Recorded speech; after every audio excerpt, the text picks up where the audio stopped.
To some viewers, this may seem rudimentary, but some people don't seem to have clarity on what are growth stocks, what are value stocks, and what's the difference, and why is it important.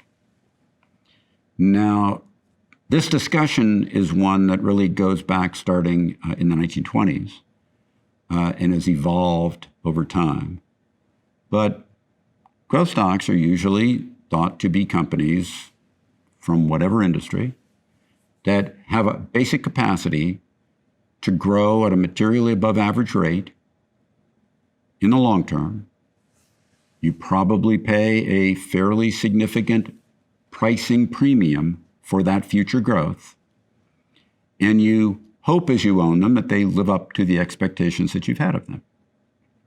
Value stocks, by contrary, are traditionally thought of as things that the market has overlooked and are selling too cheaply in relation to the core of what's there.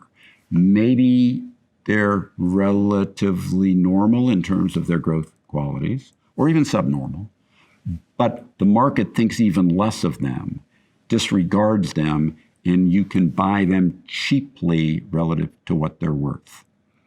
The function of that is that there is a time in history, off and on, irregularly, for a very long time that we can measure, where value stocks have done better and other times where growth stocks have done better. And the reason that it matters is because these cycles can last 3, 4, 5, 8 years. And if you're in a category that's not doing well for a day, a week, a few months, that's easy to ride out.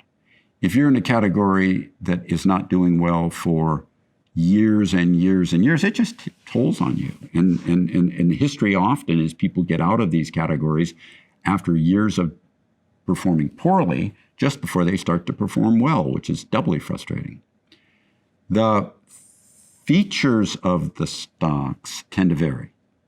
I've written about this before, talked about it for years and years. Growth stocks typically have what I call fat gross operating profit margins. That is, sales minus cost of goods sold is someplace on the high side of 45%. Value stocks typically have smaller margins there, with cost of goods sold, sales minus cost of goods sold being, some number like 10% to 30%. There's a time when value does better, a time when growth does better. Typically, early in a stock market cycle off the bottom, following a bear market, value stocks tend to lead. Typically, late in a bull market, before it peaks, growth stocks tend to lead. In the middle, more or less, third of the duration of a bull market, it tends to be a standoff, and sometimes it's a little more this way, sometimes a little more that way. I've been of the view since the beginning of this new bull market in 2020, end of March, that this cycle is different in one way, in that bear market acted more like, and therefore has caused the subsequent bull market to act more like, a big oversized correction than a typical bear market that takes a long time and goes through a more conventional recession.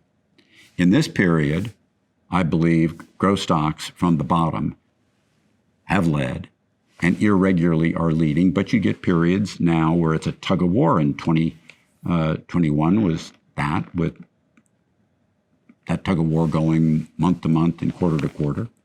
And I think that'll probably continue.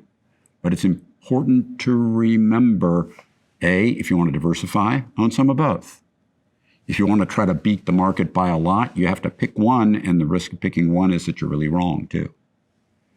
The fact is, a good notion to think through is kind of read media, watch TV news programs, and is there a loud consensus about what should be performing best now? And that probably is exactly backwards. you should probably want to think, I'm a contrarian, and what everybody says you should do probably isn't what you should do right now. So, simply said, value stocks cheap, getting a bargain relative to the stuff they have in the here and now. Growth stocks looking toward the future and high growth. There's a time for both. It's risky to be kind of all one or all the other. Diversifying between the two of them makes you never 100% right, never 100% wrong. There's a time when value works, usually early in a bull market. There's a time when growth works, usually late in a bull market. And you just have to figure out where we are and what's best for you. Thank you for listening to me. Subscribe to the Fisher Investment YouTube channel if you like what you've seen. Click the bell to be notified as soon as we publish new videos.